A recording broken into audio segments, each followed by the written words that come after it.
Everybody, I think we will go ahead and get started. Welcome to our third Science on Tap of the spring semester.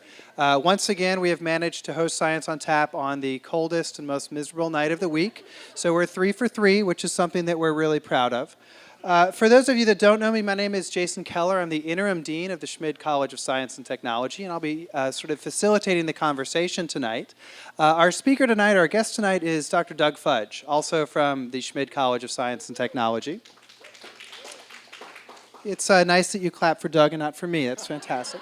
Doug's going to be, the title of his conversation tonight is Hagfish Biomimetics, Profound Lessons from the Deep Sea. And we'll be spending some time unpacking what that means and what sort of profound lessons we do get from the deep sea later on. But before we get to that, I want to make sure that I explain the rules of how Science on Tap works. So for those of you that haven't been here, Science on Tap is a play in 2 acts. In the first act, I will ask Doug a series of questions about his work, help us understand what hagfish are, understand what biomimicry means and how those two things are related to each other. Then we'll have an intermission, and the intermission is a chance for you to refill your drinks, and also a chance for you to use the note cards that are on your table to write questions yourself. We'll come back after that intermission, and in the second act, Doug will answer the questions that you write. And as an incentive to write interesting questions, any question that we pick that Doug chooses to address tonight, we'll give you a free drink ticket, which can be used tonight or at another Science on Tap event. Okay? All right. So let's get to it. So Doug, we'll start with sort of a easy question, and just ask you to introduce yourself. Tell us a little bit about who you are, what brings you to Chapman, how long have you been here, and what do you do on campus? So I've been at Chapman for about 2.5 years now. Before that, I was in Canada. I was a faculty member at a university outside of Toronto called the University of Guelph. I was a faculty member there for 11 years. I did my PhD work in Vancouver at the University of British Columbia. And I worked on hagfish, which we will hopefully talk more about later on. Specifically, I worked on hagfish slime for my PhD. Before that, I did a master's in zoology in Ontario, Canada, on tuna physiology, bluefin tuna in particular. I have a master's in teaching. It's kind of an embarrassing number of master's degrees. And I did my undergrad in the US, and I grew up in the Boston area. Wonderful. Let's get to hagfish. All right. Indeed, we will talk about hagfish and hagfish lime. So, I think, Doug, you're sort of a biologist by training. And so before we get to talking about biomimicry and what that's all about, maybe you can share a little bit about hagfish. What are they? Why are they so interesting? Where do we find them? What's their ecology all about? And what is the slime that has dominated so much of your career? Okay. So this is a question I get a lot. What is a hagfish? So hagfish are eel-like animals. They're not actually fish. They sort of branched off from the group of animals that we would consider fish a long time ago. They live on the bottom of the ocean in quite deep water, and that's why most people have never seen a hagfish. So they tend to be found about 100 meters depth down to thousands of meters in depth. They are found in all oceans, maybe except the Antarctic. We still have not yet found an Antarctic hagfish, but we're still looking. And currently there are 82 described species of hagfish, and that number is growing steadily as we explore the deep ocean. What else about hagfish? So what do they eat? They are scavengers. They're really good at being the first animals on the scene when something dead and smelly falls to the bottom of the ocean. Typically it's a hagfish that's there first. But they also are known predators on invertebrates like worms and that sort of thing. So what eats hagfish? So what's more interesting to me is what doesn't eat hagfish. So fish don't eat hagfish. Fish try to eat hagfish, and they fail miserably because they have this amazingly effective defense mechanism where they release liters and liters of slime. And we think the slime clogs the gills of those potential fish predators. Things that don't have gills, like whales, seals, some seabirds that can dive deeply, eat hagfish without a problem. And so I've got a pet theory that most hagfish are found below 100 meters because that's where most air-breathing animals, can't get. So there's a lot of fish down there, but they're totally immune to the fish. So that might really set the distribution of hagfishes worldwide. Did I answer all? That's everything. Okay. That's more than enough about hagfish. Yeah, Okay. it's a pretty low. All right, so talk a little bit more about this slime, right? Because I think you might be sort of underselling how interesting this slime is. So liters and liters of slime from how big is a hagfish? Okay, so this is something I know a little bit about. So a 60-gram hagfish has 150 slime glands, and they have about 3% of their body mass is stored slime exudate. And so when they're attacked, some of that gets ejected from the glands in the vicinity of where they're attacked. And what's astounding about this phenomenon is that, one, they can make so much. They can make a liter very quickly. And the other thing is how fast they do it. So they can do it in about 100 milliseconds.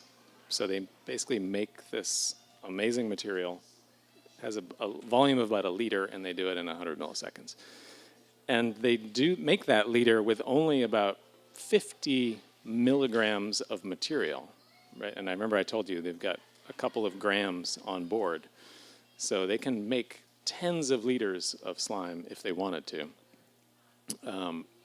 So it's just surprising in many, many ways. Yeah, I mean, so we're talking about the gummy worms on the table here, right? I mean, we're talking about that much material exploding into tens of liters worth of slime. And you need a high-speed hundreds of video liters camera to in see it happen. a fraction of a second. In a How many people have fraction, seen a video of hagfish slime or seen an image of hagfish slime?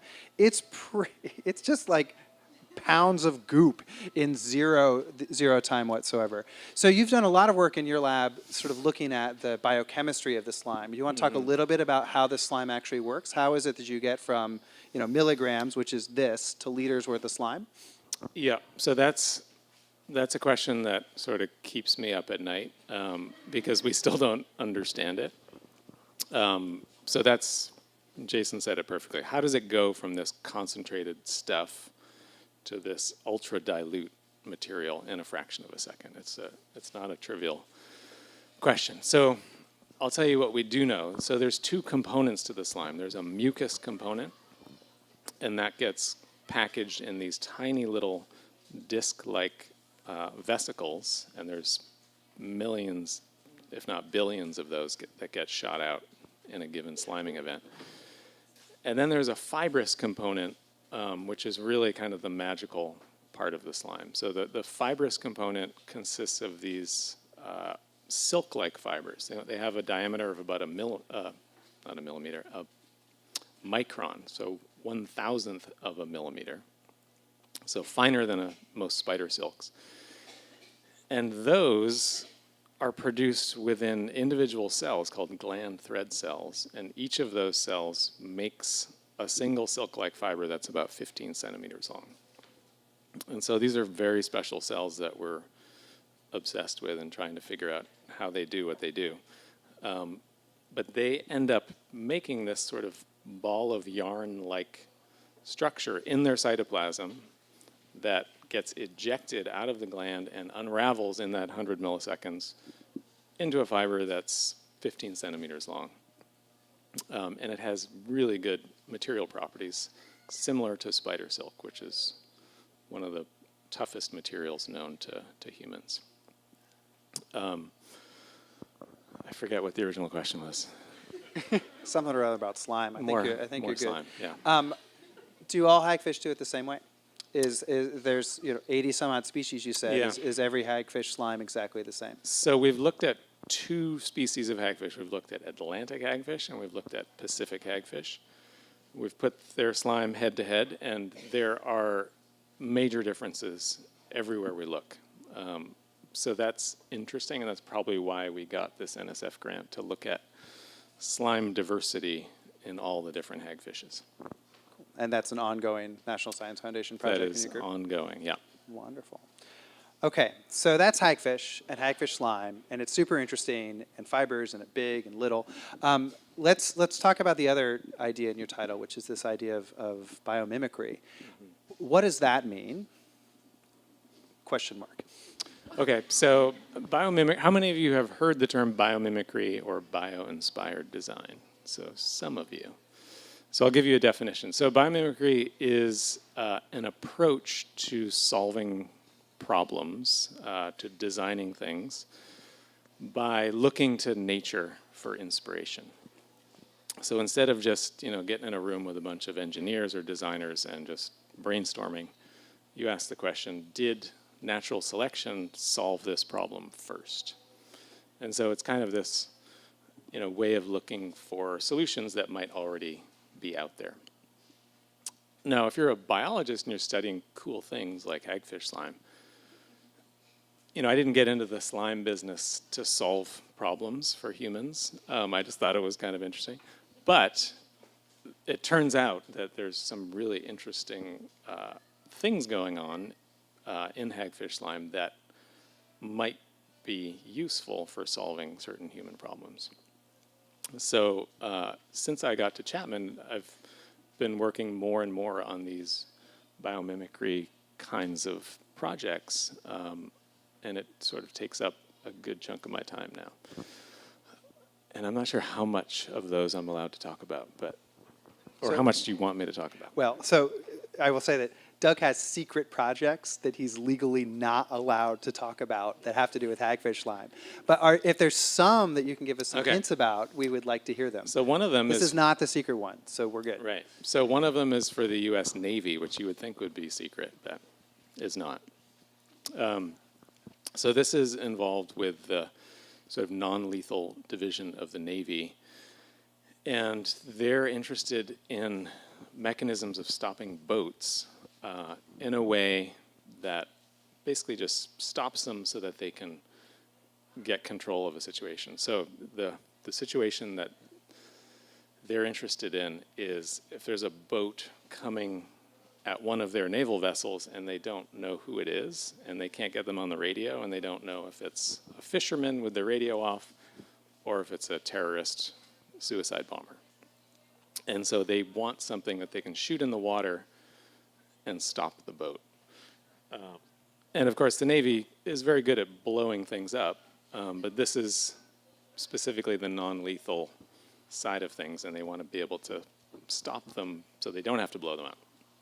So anyway, someone at the Navy got the idea that maybe hagfish slime would be a good thing to stop boats with. And so I got a call from the Navy one day, as you do, and at first I thought it was kind of an insane idea, and the more I thought about it, the more I liked it. And the more we started talking, the more they liked it, and next thing you know, Tom is helping me navigate the ins and outs of Navy funding. So we now have this project where we are putting boat propellers in a tank and adding hagfish slime and seeing what it does to the function of boat propellers and how it affects thrust and et cetera. So never in a million years did I think when I started my PhD on hagfish that I would be, adding it to boat propellers, but here we are. That's the best. That is the best thing ever. Also notice that Doug is very careful about not saying that he does not have funding from the Navy to weaponize hagfish slime. I'm not saying what the secret project is, but we can't say.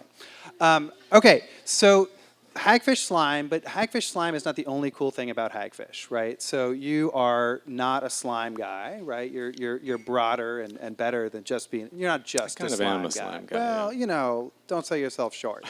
There are other really interesting hagfish behaviors that you spend a lot of time thinking about, and I wonder if you can talk about some of those, and in particular talk about opportunities that have come around for sort of biomimicry projects from some of those. Sure. So one of them actually kind of is slime related, unfortunately. So there's this amazing video of and you can watch this on the internet, watch it on my website, of a hagfish being bitten by a shark. And we've watched this video hundreds of times, as you can imagine. And what's amazing about it is that this big toothy shark comes up, bites a hagfish, and then sort of recoils in disgust and swims away with a mouthful of this fibrous slime, streaming out of its gills, streaming out of its mouth. And the hagfish couldn't care less. It's like totally fine. And so when we first saw this video, this was taken in the wild at a depth of about 900 meters, or actually 700 meters. When we first saw this, we were super excited because we had this hypothesis about slime clogging gills. We had actually done some tests in the lab that suggested that this is what it did.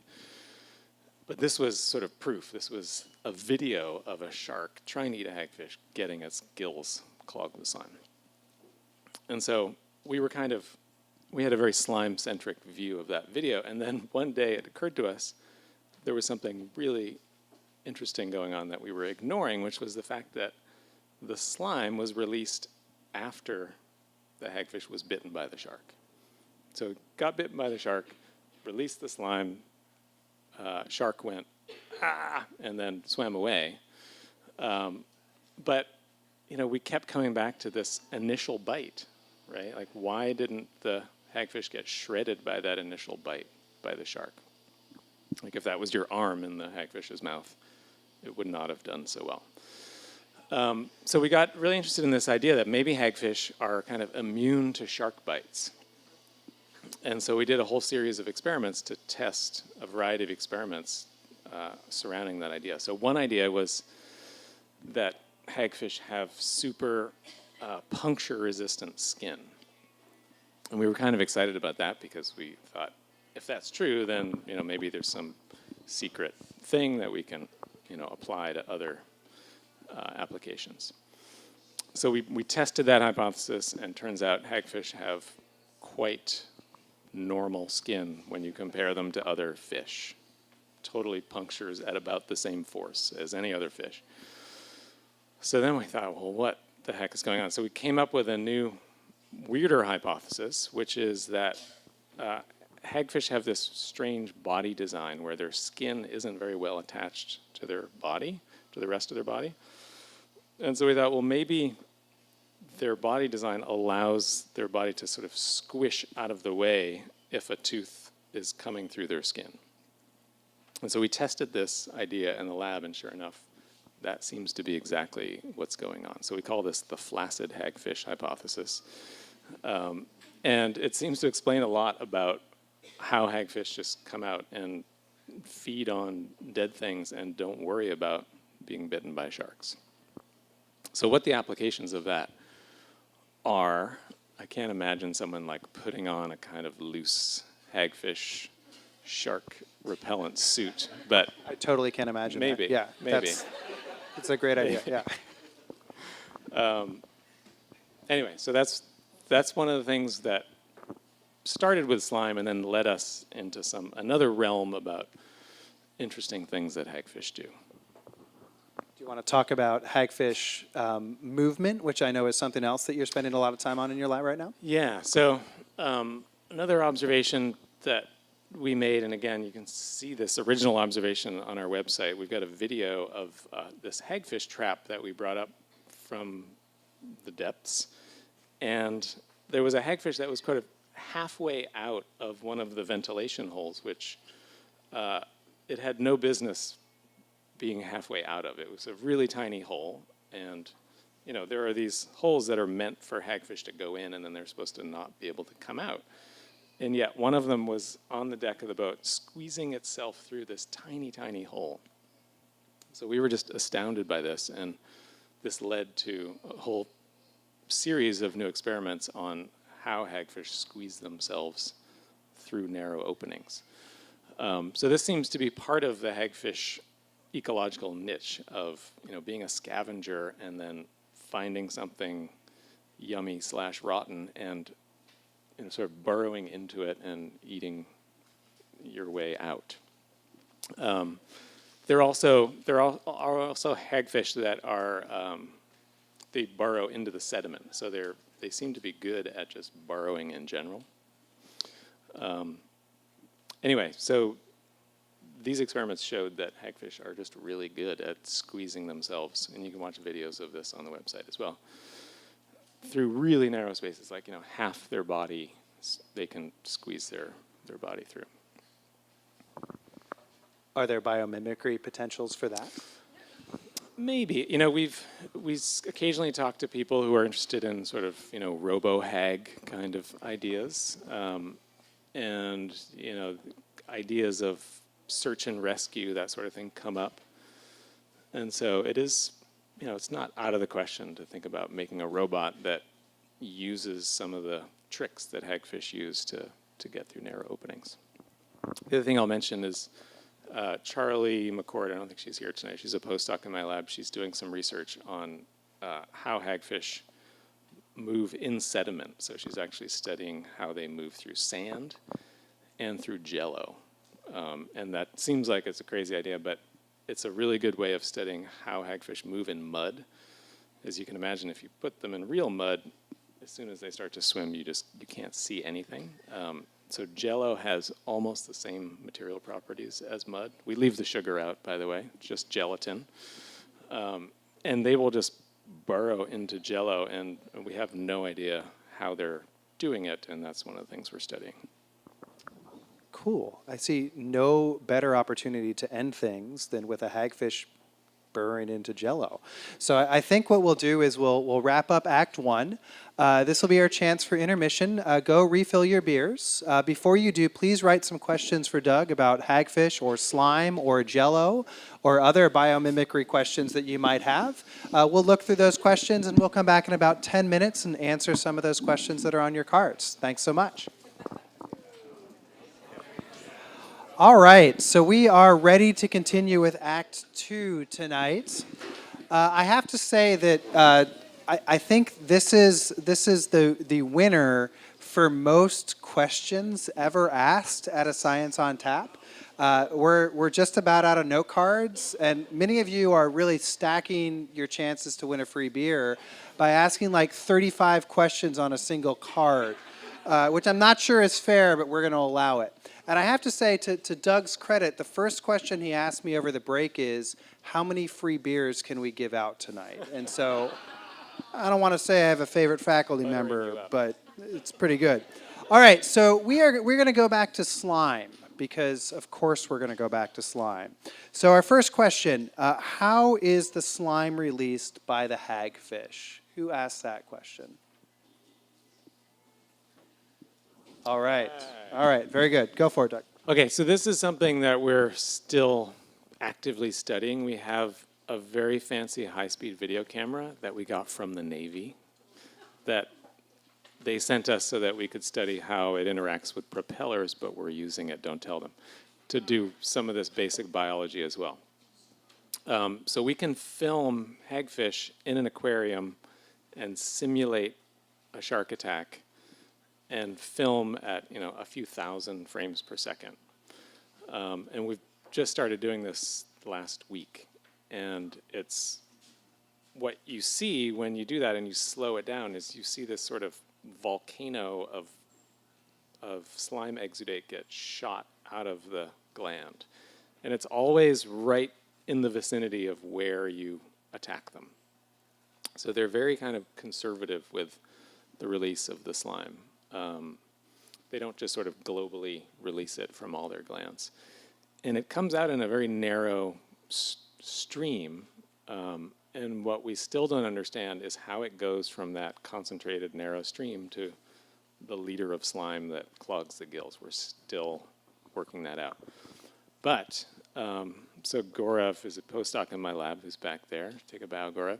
He's working on joining up the super high-speed video camera with our microscope so that we can see things really small and really fast at the same time. And so you have to stay tuned for that. All right, on our effort to give away free beers. When a hagfish emits slime, do its own gills get clogged? How does it avoid its own? How does the slime avoid its own gills? That's a good question. Whose question was that?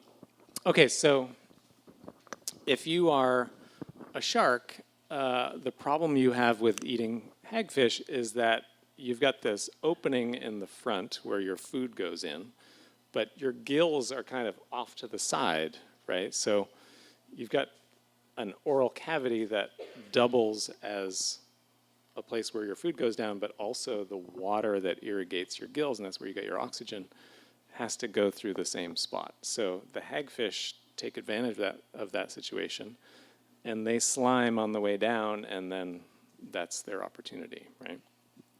So hagfish have a big honkin' nostril on the front of their face, and that's where they draw their respiratory water in. It's totally separate from their mouth.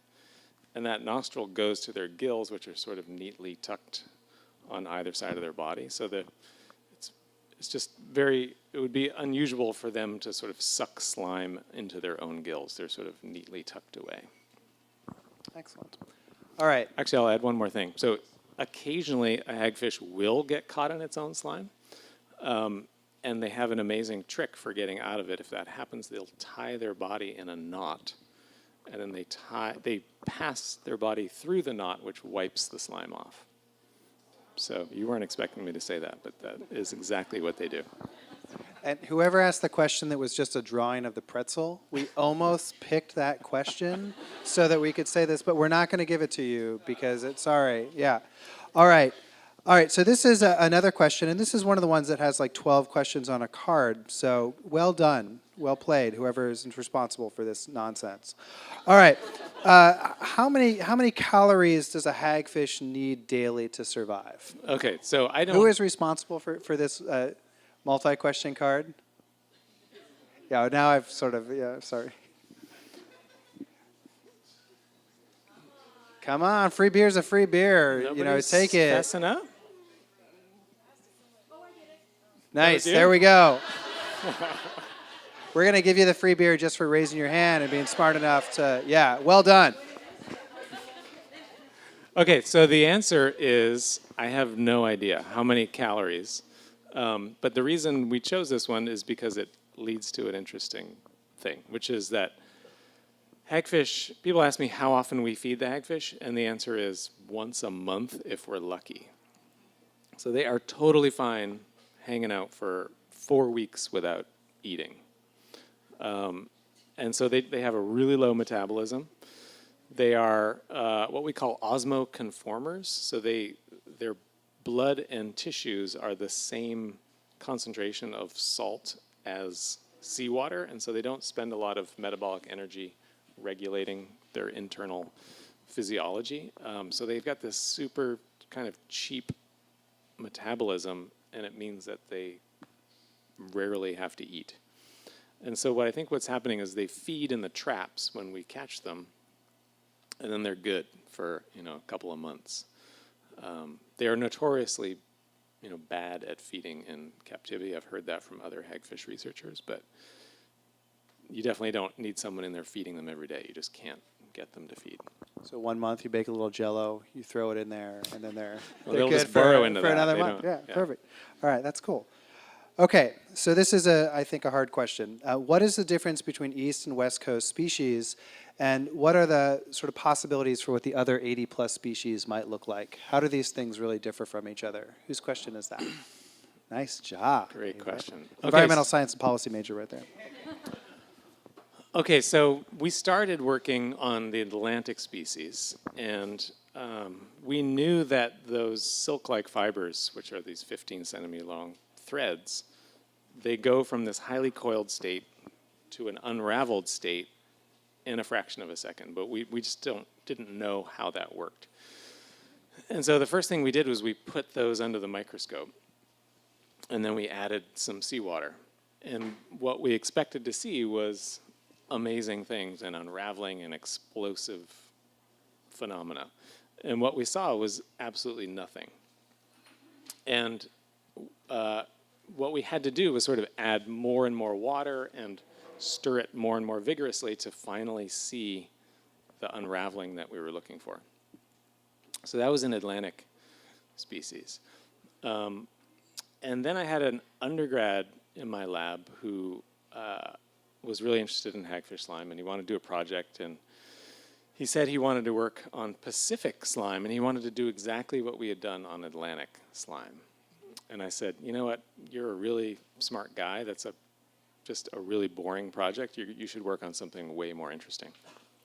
And he totally ignored my advice, and he went off and did it anyway, which is kind of amazing. And one day he just showed up in my office with a video of Pacific hagfish slime thread bundles under the microscope, unraveling spontaneously, like in the most amazing way. And so that's the main difference. If you take Atlantic thread bundles and you put them under the microscope and you add seawater, they just sit there. If you take Pacific ones and you add seawater, they unravel energetically. And that sent us down a long rabbit hole about why that exists. And it turns out that there's a glue that holds these bundles together. And in the Atlantic species, it's a less soluble glue. And in the Pacific species, it's a more soluble glue. Why that is, we have no idea. So how do I think the other species will differ from each other? I have no idea. I've heard some stories about the Gulf hagfish, which is this weird hagfish that occurs in the Gulf of Mexico. And it spends a lot of time in these like really salty brine pools. And I've heard one report that their slime is kind of different from someone who knows hagfish slime. But that's all I can say. So stay tuned on that. We're going to continue with slime questions. Does slime have any other function? Is it ever deployed for non-defensive purposes? Whose was that? Well done. There you go. That's better than the pretzel question. Yeah. Okay, so I mean, I am of the opinion that the slime is 99% for defense. It's hard to argue that when you see a shark biting a hagfish, getting slimed, and then getting the hell out of Dodge. There are other hypotheses about what the slime is for. Some people suggest that they might use it for reproduction, that they go into a burrow and then they lay eggs and release slime. No one has ever seen this before. That's total speculation. There's one other theory that I think might have some validity, which is that they use the slime to keep competitors away. So you can imagine you're a hagfish, you haven't eaten in a couple of months, something yummy falls to the bottom. You're there first. Might make sense to release a little slime and sort of keep other fish and scavengers away. And so there are some videos of hagfish sort of getting super excited at a carcass, and it's almost like they can't help it. They just release a little slime, you know. So that might be another function, is to keep competitors at bay. All right, I think we'll do one more audience question. And that is, do you know of any other creatures that use a similar slime defense mechanism? Whose was that? Sorry. Nice. So that's a great question. There's lots of animals that use mucus for defense. So lots of like slugs that maybe you've even picked up before that, you pick them up and they just start to secrete mucus. Oftentimes that mucus is distasteful or even toxic. There are no other animals that I know of that make anything close to similar to hagfish slime in terms of volume and in terms of the sort of fiber reinforced nature of it. So usually it's a sort of mucus releasing animal that makes mucus for other reasons, and they've kind of just cranked it up and added some toxic stuff to keep predators away. There is a sea star that is known as the slime star that can release quite a bit of slime. It's not fiber reinforced. The volumes aren't really hagfish league, but it does produce an impressive amount of slime, but it's kind of slow. So yeah, so hagfish really are the only ones that do it that fast, that much, and that sort of material properties. All right, I'm going to take facilitator prerogative and ask the final question of the night. And that is, you've talked about what is some pretty amazing stuff with hagfish and hagfish slime and biomimicry. You've talked about sort of NSF-funded work looking at diversity of hagfish. You've talked about Navy projects looking at how we use this to stop boats. There's some sort of secret project that we've all decided what it is in our head, but we don't really know what it is. You're doing what is amazing work on hagfish, right? And some of the best work on hagfish in the country, if not in the world. But I think one of the things that I've been impressed with in the past 2.5 years is that you do that in a way that engages undergraduate students in really deep and meaningful ways. And sort of as a yay Chapman closing, I'd like to hear how you think about engaging students. How is it that you're able to take undergraduate students, sophomores, juniors, seniors, in some cases first-year students, and engage them in these federally funded projects so effectively? How do you think about the student experience in your lab? So, I've been really fortunate that I've worked on projects that attract good students and enthusiastic students. So when I got my first faculty job, that was in 2005, I had in the back of my mind that I wouldn't work on hagfish anymore. I thought, it's not really something that a grown adult kind of works on.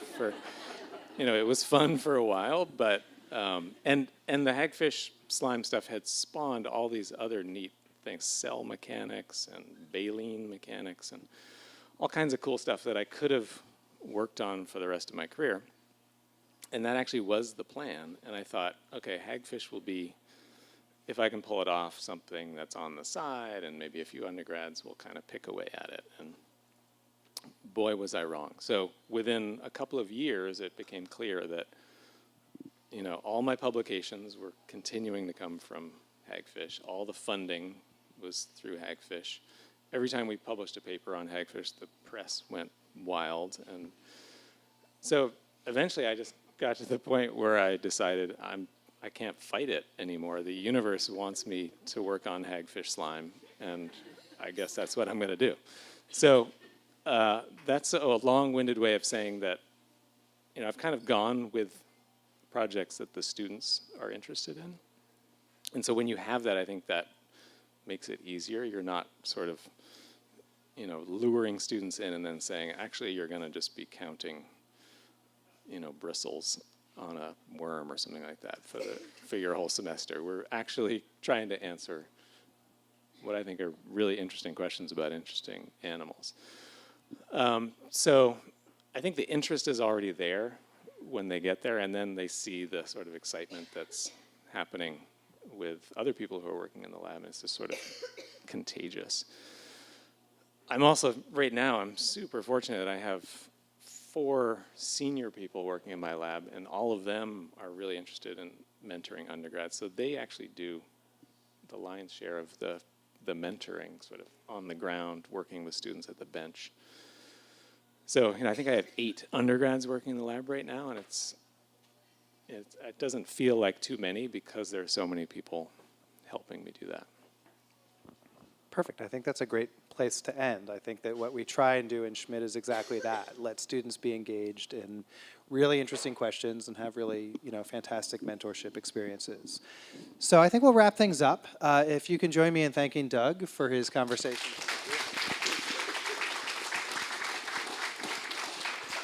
And lots of other people to thank, and I want to make sure I don't screw it up. So thanks to Chapman Crafted for hosting us. Thanks for all of the Schmid staff for making this happen, especially Sarah Buckley and Adina Hamlin. I want to thank our parent volunteers, and with a special thank you to Bonnie, who is responsible for snacks. Thanks for Panther Productions for making us look and sound awesome. And then finally, I just want to make sure that I thank everybody for coming out tonight. I know that on these sort of cold, rainy days, this feels like a walk, but we appreciate you being here. We do have one final Science on Tap for this semester. It takes place on Monday, April 15th. Our guest that night will be Mackenzie Krieger, who is going to be talking about your sustainable home.